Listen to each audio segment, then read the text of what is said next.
Greetings, fellow classic TV fans, and welcome to the Golden Age of TV Live. I'm Pat McCormick, your host, broadcasting from sunny, freezing California. Yes, I know there's a lot of you from around the country that are going, you call that cold? But for us, it's cold. Anyway, welcome and thanks for coming. I see a lot of my great friends already in the chat room. I'll get over there and say hi to you guys in a second. But first, I just want to say I'm a little nervous. It's probably because it's cold, or because this is actually my first solo live stream. I plan on doing this weekly, and I will be having various guests, co-creators, and hopefully I'll be turning this into sort of a podcast, video cast kind of thing, where I'll have some real special guests joining us sometime in the future. But first, I've got to fall flat on my face and get good at this a few times. And so I ask that you kind of bear with me. Again, this is the Golden Age of TV Live. And yes, I'm still kind of trying to get used to all these buttons and bells and whistles. And I'm sure this thing will slicken up as time goes on. I know it will, as a matter of fact. The thing that I found really interesting as a performer, or having been a musician, live performer for many years, is I'm working up to this and I'm nervous.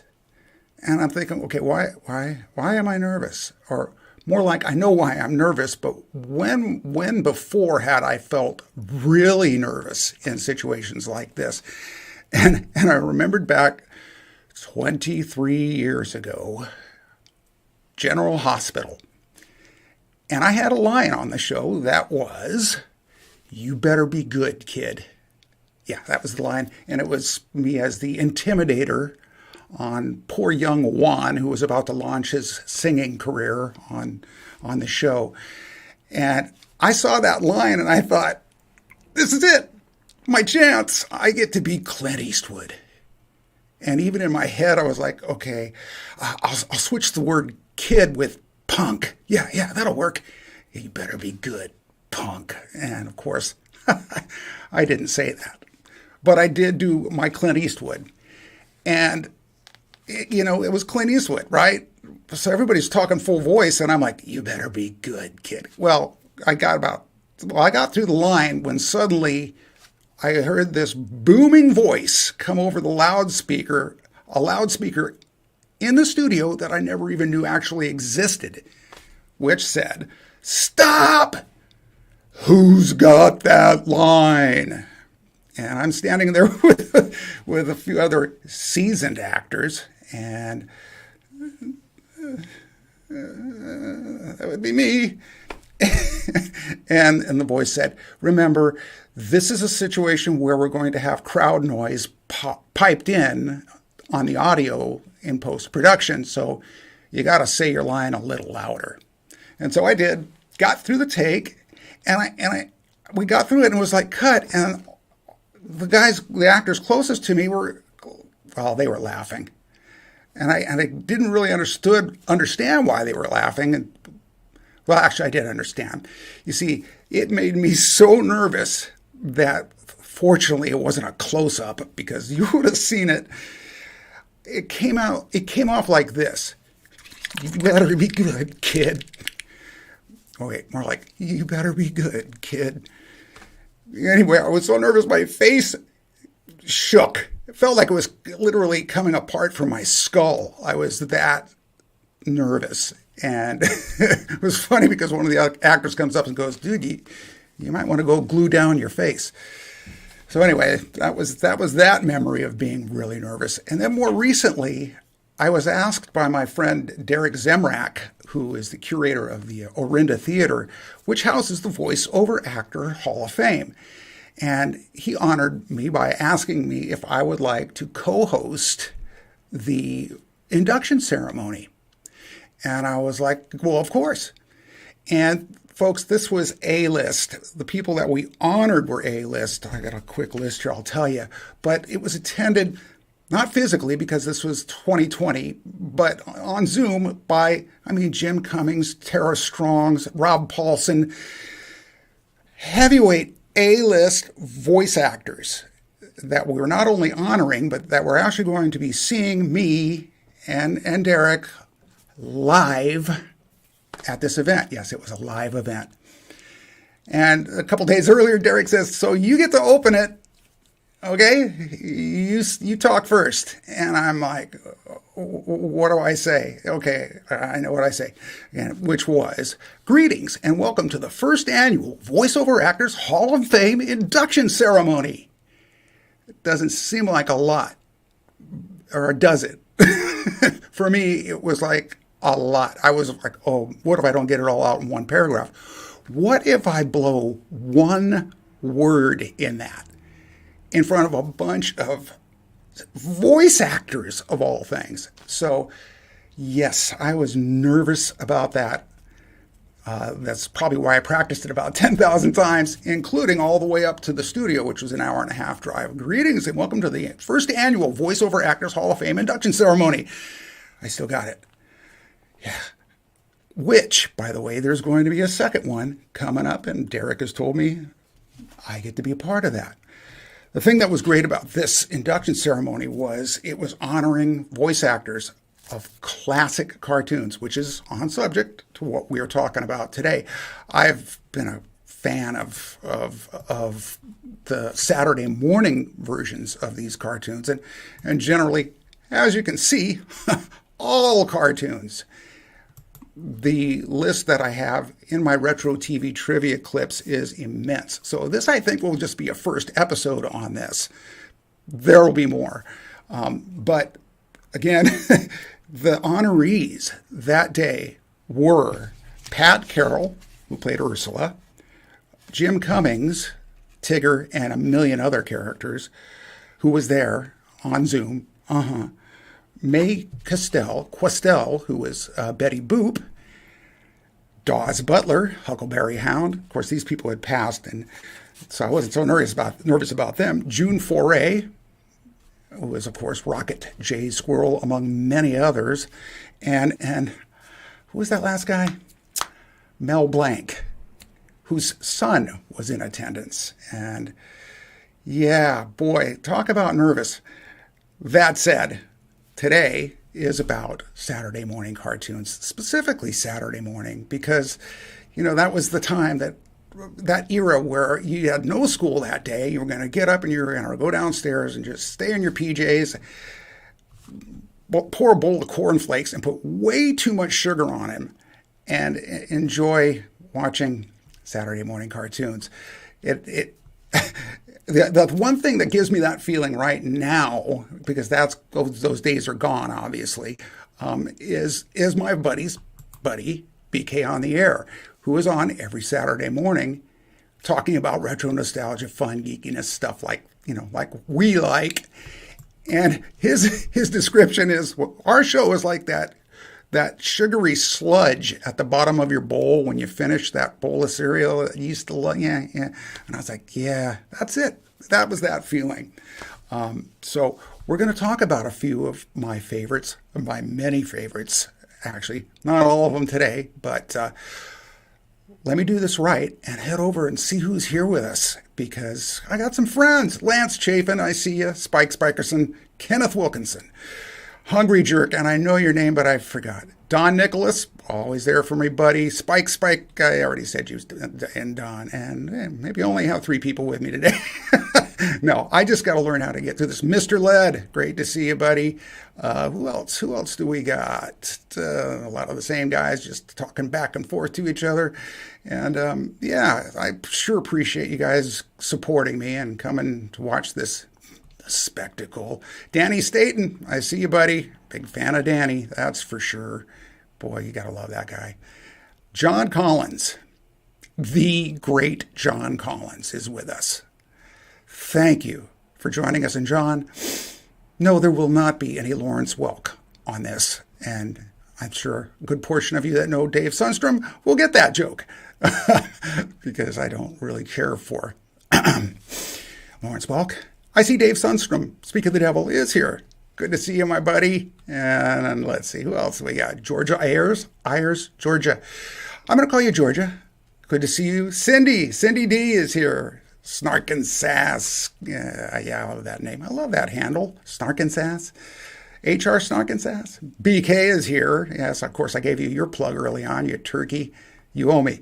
And let's see. Charlie Jordan. Good to see you.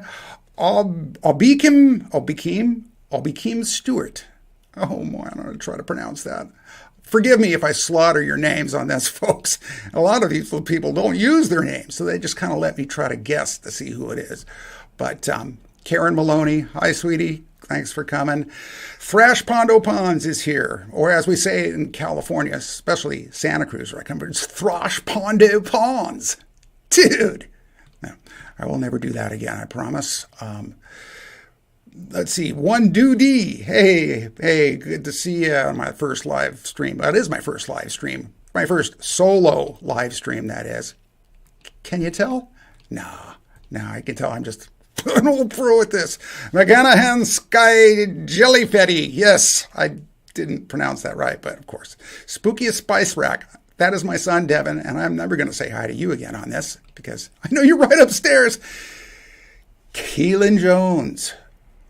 Oh, it's good to see you here. Oh, man. Raw bacon. How could you do this without raw bacon? Mike Silva. Who else? Oh, man. Just so many great friends are here. And thanks for coming. I got used to pushing these buttons. It's like, there's Dave Sundstrom talking to Thrash Pondo. ENC really missed you, even though this has nothing to do with this. Okay. This is where I'll just get better. So we'll just go into the content here so that I can give you guys some stuff to talk about. And I'll start it with a question. Here is the question. What was your favorite Saturday morning cartoon? That's a tough one because I'm asking for one in particular, and I had multiple ones. So, just fire them off and start the chat in that way. Matter of fact, I'll back it up with one more question that folks might have even more fun answering, which was, what is your earliest Saturday morning cartoon recollection?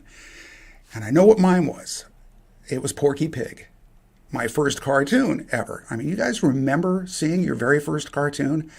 I couldn't have been more than four years old, and I remember it perfectly. So, it certainly had an impact, and it was Porky Pig that I remember, whom I will be doing multiple impressions of tonight, because I'm not really sure what I'm doing. And with that said, let's get started on this. This is not in alphabetical order. I didn't actually plan it to come out like this, but we're going to start with the Archies. Sugar. Ah, honey. Well, I could talk to you about these guys, but maybe I'll just let this guy kind of fill you in first. Greetings, fellow classic TV fans. In 1968, the animated musical comedy The Archies began a 2-year run in the lineup of Saturday morning cartoons. Based on the comics by Bob Montana, the Filmation production aired on CBS for a grand total of 17 episodes. The musical cartoon trend appears to have started 4 years earlier when Rankin and Bass created the Beatles. The Jackson 5 and the Osmonds followed suit, but the one thing that set the Archies apart from these other hitmakers was that they simply were not a real-life band. Fresh off the success of the Monkees, legendary music executive Don Kirshner was tapped to oversee the music. So it comes as no surprise that he pulled it off with a comic strip cartoon. The Archies had a number of songs hit the charts, but in 1969 they scored a #1 hit with Sugar, which was written by Jeff Berry and Andy Kim. Performed by studio musicians and sung by Ron Dante, the bubblegum pop single stayed at #1 for 4 full weeks, ultimately earning Billboard's #1 single of the year title. During this era, there was a brilliant music marketing strategy of including music singles etched into the cardboard of breakfast cereal boxes. And the Archies' Sugar fit perfectly with what else? Super Sugar Crisp, of course. Yeah, I mean, what was it about that song, Sugar? The perfect pop song. And I know Hungry Jerk was telling me earlier in the day that is his favorite song, and he was kind of embarrassed by that. And I frankly don't get it. That is one of the best, the element in that song is just like, it's got R&B, it's got rock, bubblegum. Now, bubblegum, I think, a style, but this song was so cool, I couldn't even call it that. It just had that. I mean, it had a great beat, and you could dance to it. But yeah, just wow, that song was a huge hit. And as you saw, of course, the Archies weren't a real band. I always kind of wondered, how is it that Archie sounds like that on this cartoon, and yet when he starts singing, he sounds completely different. I think maybe they could have considered, I don't know, matching up the voices a little better, but yeah, that was always kind of weird. I always thought that the Archies were very much like the TV show Laugh-In. As a matter of fact, I'm not sure if they directly copied them or if it was something that, was just kind of just happened to be that. But, I mean, it was that quick one-liner, slapstick, move along kind of pace, which I liked. I'm going to tell you guys right now what my favorite cartoons were for Saturday morning, and that was anything Looney Tunes. I mean, of course, if it was Bugs Bunny, I was very happy, comparatively.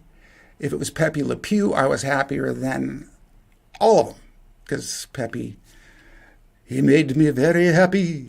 He is indeed. So yeah, that was literally my favorite cartoon. And like I said, first one I remember is Porky Pig. So Karen Maloney says, always loved the Flintstones. I did too. Of course, that was a primetime cartoon, so it doesn't really fall under the where we're at here with the Saturday morning versions. I've done so many on these classic cartoons that we're going to go into the afternoon, get home from school kind of classic cartoons too. So yeah, I think that'll be fun. Just going to keep going, man. That's the thing. Keep going, get better at it, and try not to make a fool of yourself. All right, so let's see. Let's go on to the next batch or next cartoon that I was thinking about. Another group. This one not quite so fictitious. You may recognize these guys. Yeah, they were real. They were the real deal. I loved the Flintstones, by the way, Karen. I'm just not sure how to shut that comment off. I pushed it. I'll just put another one up. Dave Sundstrom. The Beatles. What a great cartoon. It's the first time I'd ever heard their music, and it was like, I never realized just how great they were until later on when I grew up and I was like, I want to be a musician. And I'm like, I know that song. Where do I know it from? Oh yeah, it's from my youth and that cartoon. And, that obviously had a major impact. It was we're going to talk a little bit more about it. I'm going to start off by letting this guy talk a little bit about it first, though. Greetings, fellow classic TV fans. Of course, we all know who the Beatles are, but do you remember their animated show? No, I'm not talking about the Yellow Submarine. I'm talking about their Saturday morning cartoon. It ran at the height of their fame from 1965 to 1969, but it said they really weren't all that impressed with it. But no matter how you slice it, it was a powerful promotional tool as it featured full-length versions of their songs. And as for the opening themes, the first season used Hard Day's Night into Can't Buy Me Love. The second season used Help, and the third season used And Your Bird Can Sing. Unfortunately, the initial views of the cartoon discouraged the Beatles from wanting to participate in the making of Yellow Submarine. That later changed once they saw it, and that's why you get that little clip of them at the end. And eventually, a couple of the members admitted they actually liked the Saturday morning cartoon. John Lennon said, I get a blast out of watching them. And George Harrison said, they're so bad, they're good. Now, isn't that funny? They didn't like it. I mean, of course, it grew on them, but the same could be said for Yellow Submarine, right? It was kind of bizarre because they were at the height of their fame at this time, obviously, and just having a Saturday morning cartoon that would actually use their real music, what a promotional tool. And I'm guessing that maybe they didn't even realize that when it was happening. Not that they needed it. I think the Beatles did pretty well without the cartoon, but it introduced the Beatles to young kids like me, who later became fans. So, yeah, it's just amazing. Good old Rankin and Bass. They came up with some great stuff. And as a matter of fact, when I'm talking about Rankin and Bass, the next voiceover actor Hall of Fame, one of the inductees is the great Paul Frees. So can't wait to do my research on Paul. Not that I have to do any research on Paul, but I do little video presentations for this, and that'll be a fun one for sure. All right, so what's everybody saying here? Lance Chafin says Underdog. Underdog was great, and of course you all know I'm a fan of that. I even like the music. Cindy D is talking about loved the Acme Company in Looney Tunes. Some was going to die if an Acme box was there, and or fall off a cliff a long way. Poor Wiley. Yes, that coyote. He really was a crazy clown. Yes. So no more puns, Pat. Let's see. Hungry Jerk says, what about Tennessee Tuxedo? Yes. Loved Tennessee Tuxedo. Don Adams. I mean, Larry Storch.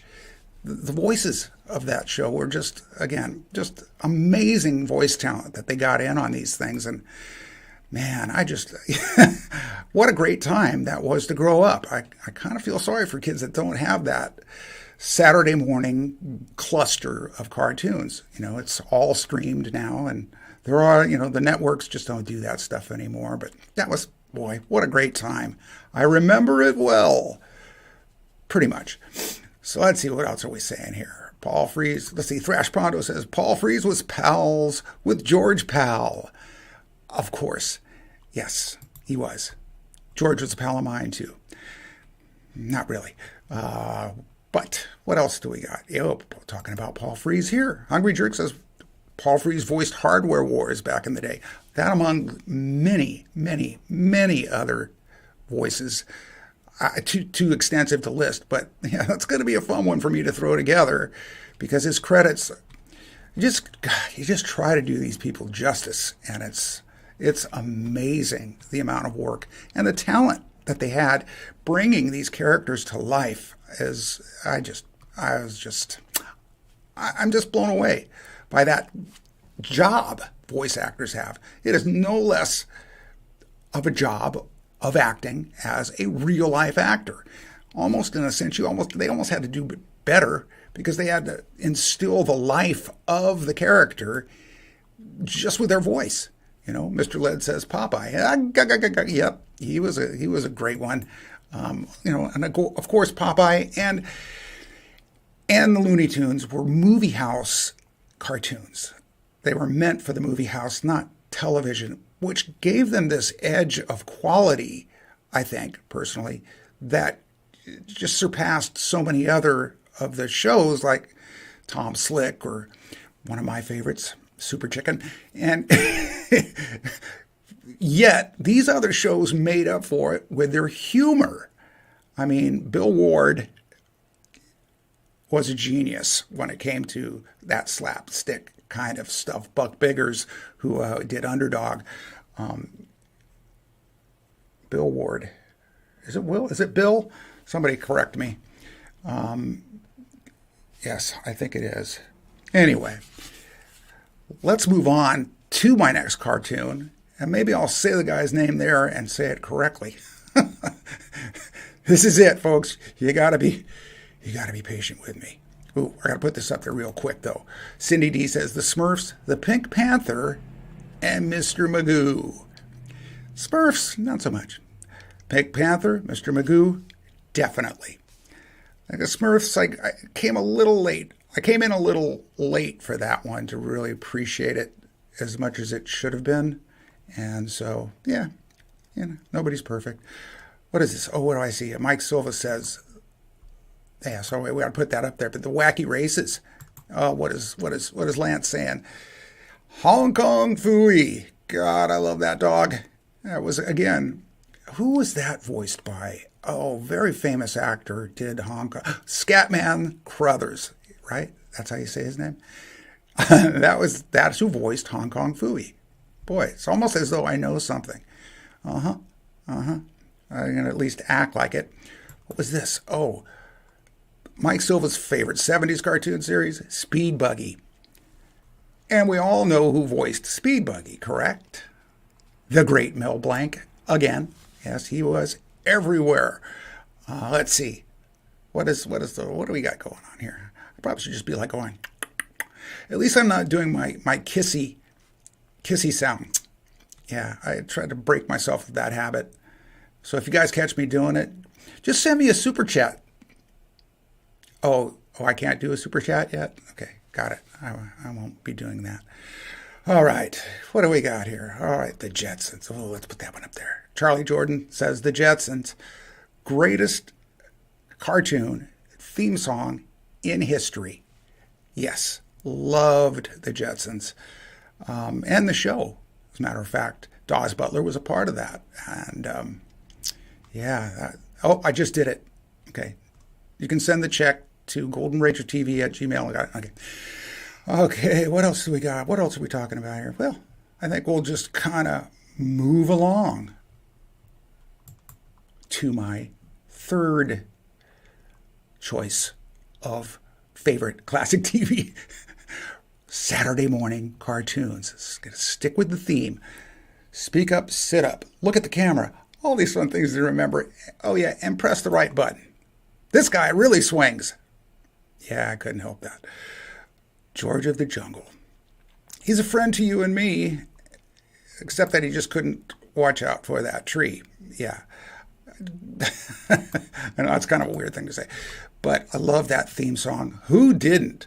But before I get too much of a deep dive into what I'm going to say about him, I'm going to let this guy. Greetings, fellow classic TV fans. Classic TV cartoons had plenty of superheroes, as well as some hilarious superhero parodies. In 1967, creators Jay Ward and Bill Scott lampooned Tarzan with their cartoon George of the Jungle. Like Tarzan, George could also communicate with his animal friends. In this case, the much smarter ape named Ape, also Tookie Bird, and his dog Shep, who was actually an elephant. Like Tarzan's Jane, there was Ursula, who he called Fella. Of course, George could swing through the trees too, just not without hitting one. He was voiced by co-creator Bill Scott. Bill was also the voice of Bullwinkle and Dudley Do-Right. The classic voice talents of Hans Conried, June Foray, Paul Frees, and Dawes Butler rounded out the cast. The triple threat of George of the Jungle was the intermixed, completely unrelated shows Tom Slick. I loved the Thunderbolt Grease Slapper. And my personal favorite, Super Chicken. While they were clearly Jay Ward productions, all with slapstick humor and each ending with a really bad pun and a pound on a timpani drum. All three of the great theme songs were written by Sheldon Allman and composer Stan Worth. With only 17 episodes, the humor of George of the Jungle worked so well that 3 decades later it made it to the big screen, not with 1, but 2 feature films. If George were here, I think he might say, that, good thing. Dope. Gotta take that off. Didn't you love the way George talked? Okay, let me get that. Let me get my ducks in a row here, people. Okay, didn't you love the way George talked? I personally loved the feature films too. It's just, what a great character, you know? The parody of Tarzan, and with the worst slapstick humor possible, which of course made it even more funny. That was that Jay Ward type of, it was Jay Ward, not Bill Ward, that made that style so cool. And as I mentioned there, of course, my favorite of that genre or that production company was Super Chicken.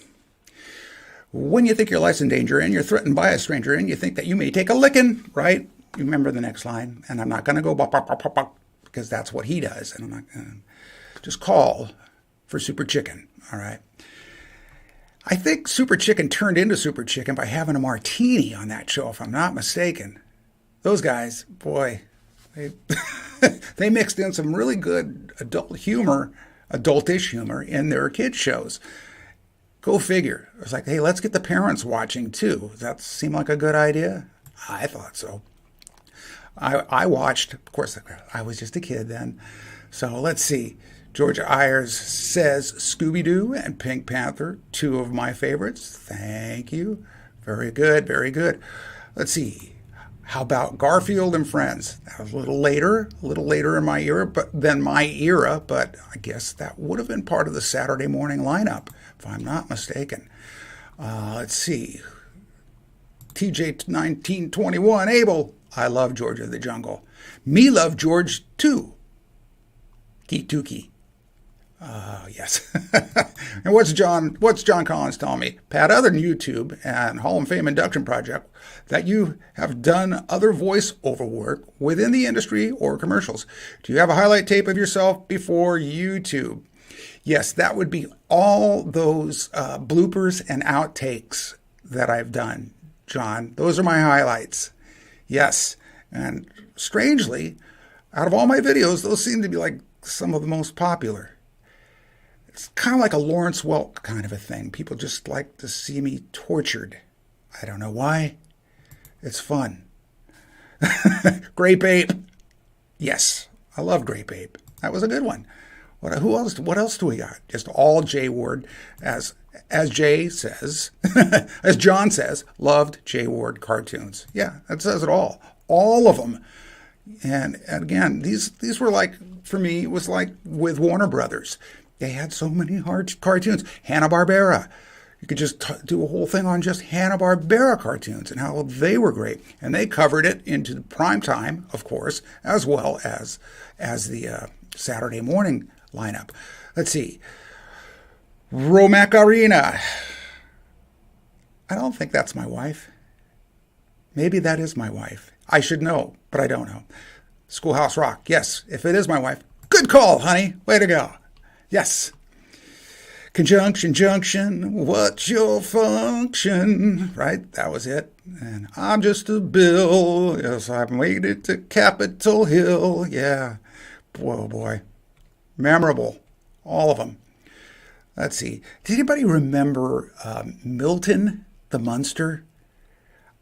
I do remember that cartoon. I just don't remember if it was a Saturday morning lineup. I think it was. I don't know who made it, but I know it wasn't an afternoon thing. But I loved that cartoon too. It was kind of a animated monsters in a sense. But that was a good one. Let's see. What else are we looking at here, folks? Who else has some stuff to say? Ooh, what's this? Okay. Terrell Bellinger says, I know that Sally Struthers of All in the Family fame was the voice of the Teenage Pebbles in the Flintstones spinoffs. That is true. You know, it's amazing just how much these actors diversified their gigs to work in cartoons or movies or television. I mean, it's just, again, I've always been amazed by actors, real actors, by the way. I was just an actor who played an actor who didn't know how to act. Let's see. So what else do we got? What else do we got going on here? Just looking at some of these. Oh, here's one. Will McIntyre said, The Alvin Show. Of course. A Saturday morning staple. I just recently actually did one on Ross Bagdasarian on my Retro TV Trivia playlist. And boy, what a fascinating story behind that man and that cartoon. And it's the fact that it's just turned into a billion-dollar industry. Yes, just the Chipmunks. It's incredible. Let's see, what else do we got? Who else are we looking at here? Oh, here we go. I'm sorry, I'm going to screw up your first name, so I'm just going to say A. Stewart. Says the Three Musketeers, Sinbad, and later Dungeons and Dragons. The Three Musketeers and Sinbad and Arabian Nights, right? And they were on the Banana Splits Adventure Hour, if I'm not mistaken. They were one of the cartoons that the Banana Splits would throw up, in between their skits, their laugh-in style skits too. And I love those cartoons. Fantastic. Of course, the Banana Splits were not Saturday morning here. Where my neck of the woods are, they were afternoon. Let's see. Hungry Jerk said, didn't like the new Johnny Quest. Okay, I saw Johnny Quest in that. I was like, I got to put that up because Johnny Quest was amazing. And, when I do my next episode based on Saturday morning cartoons, you can count on the fact that that will be included because just wow.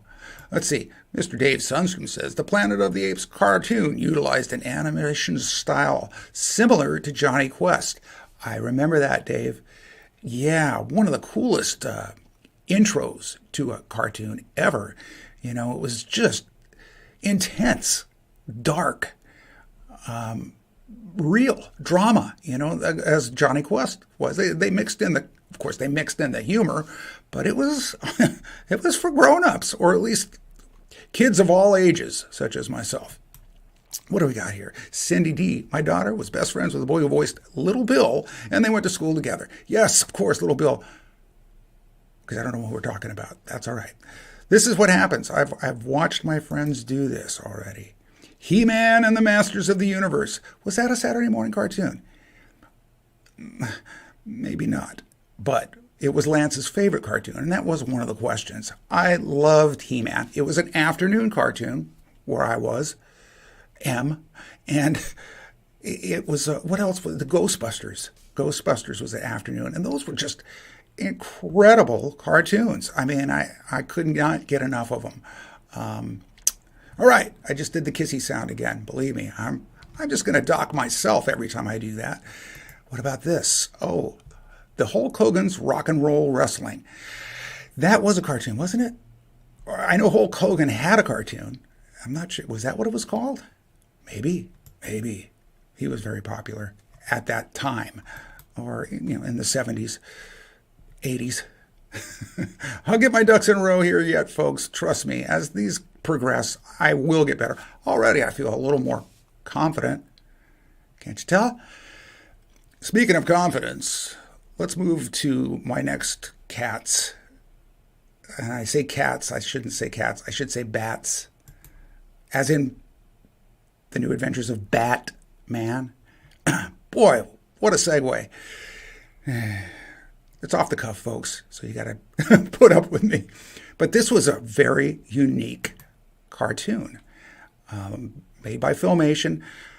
I'm not going to speak too much about it because there's always this guy. Greetings, fellow classic TV fans. In 1977, Filmation Studios brought a new Saturday morning cartoon to the lineup. The New Adventures of Batman aired on CBS for a total of 16 episodes. The thing that made this series special was that the voices of the Caped Crusaders were none other than Adam West and Burt Ward. Another interesting aspect was that Filmation was actually barred from using certain characters from the Batman universe. Contractually, the animated versions of these belonged to the rival company Hanna-Barbera, specifically for the cartoon Challenge of the Super Friends. At one point, the two shows were actually on the air at the same time, effectively giving Saturday mornings a double dose of the dynamic duo. The Filmation version would end up serving another very positive purpose for fans of the 1960s live-action show. Following the series, Adam West was intent on distancing himself from the role due to its immense popularity, leaving him somewhat typecast, thus initially turning down the voice acting part. But ultimately, he had a change of heart, realizing that the Batman role had actually been a positive occurrence, especially as it reacquainted him with legions of his adoring fans. And all this led Adam West to embrace this part of his legacy for the rest of his life. How's that for some deep research, folks? And I found that fascinating because, he really wasn't, he felt typecast. And it was like, I don't want anything to do with that Bat character until this cartoon came along. And I don't know, maybe Burt Ward just says, hey, look, you got to wear this with pride because you're stuck with it forever. And, what a great thing to be stuck with, right? I can't imagine fighting it. And yet, actors, they want to branch out. They want to do other things and have more serious roles. And as we know, typecasting is a real deal. And I guess he felt that way. But, and again, I think there was only as that guy said, there was only 17 episodes of this. So it was a pretty short run, but, momentous. I mean, it's the original 60s dynamic duo. And, you weren't going to get that again. Yes, they did some things later in their years, but they didn't sound so much like Batman and Robin because of age, obviously. But they sounded like them on this because it had just been, well, it hadn't been that long since the original show. And, it, of course, fit perfectly into the cartoon form. But I also found it really interesting how that clash between the two networks were, like, oh, you can't have those supervillains, but you can have this one. But you can't use the word Batman as one word. I mean, just really strange little things, show business. But just still very exciting. I'll tell you one thing that was really exciting for me and my family specifically, and that was this moment. This was I guess this was about 4 years ago, maybe 3. To pin it down more timeline-wise, it was 1 month before Adam West passed away. And these two guys were joking around, having the time of their lives. And, of course, they had a huge line of people that wanted to take pictures with them, myself and my family included. And, I just remember they were like 2 little kids, kind of just joking around and looking at all the people and they like us. So we went up and took the picture. And I remember Adam West saying to me, and it was great because he actually spoke to me, he said, "You're a smart man." And I thought, wow, Batman just told me I'm a smart man. How did he know? And then I looked to my left and realized my wife was standing right next to me. And it was like, oh, yes, I am. Lucky man, too. So anyway, she'll love me for that. But that was a special thing because, of course, it was gone the next month. And it was like, man, were we ever glad that we took advantage of the opportunity to meet them? Because, again, they were all in. They were loving the fact that they were so adored by so many fans. And, again, a lot of these actors, and as I was talking to you about earlier, voice actors are just, they're so humble and appreciative of the fans and the fact that people are still so into what they do and what they did. And it's just amazing. The entertainment industry is great, but I think these folks that are able to connect with both kids and adults with their jobs probably have a little more fun than most because they're able to get out and make the kids happy. So let's see. What are we saying about stuff here? What do we got here? That has nothing to do with what we're talking about. I love that you guys talk to each other. It's really neat. And of course, a lot of you, of course, are Dave Sundstrom devotees who have crossed over to my area. And Lord knows I love you all. Sure appreciate you being here. What was this one? Oh, I just made the kissy sound. I'm going to catch myself. Hoppity Hooper. Yes. Was that the rabbit? No, I'm thinking Ricochet Rabbit. What am I thinking of? Hoppity Hooper. I might have to look that one up. Keelan, I think I remember that. Maybe I've got the wrong one. But let's see. What is Terrell says, glad you got to meet Adam West before his passing.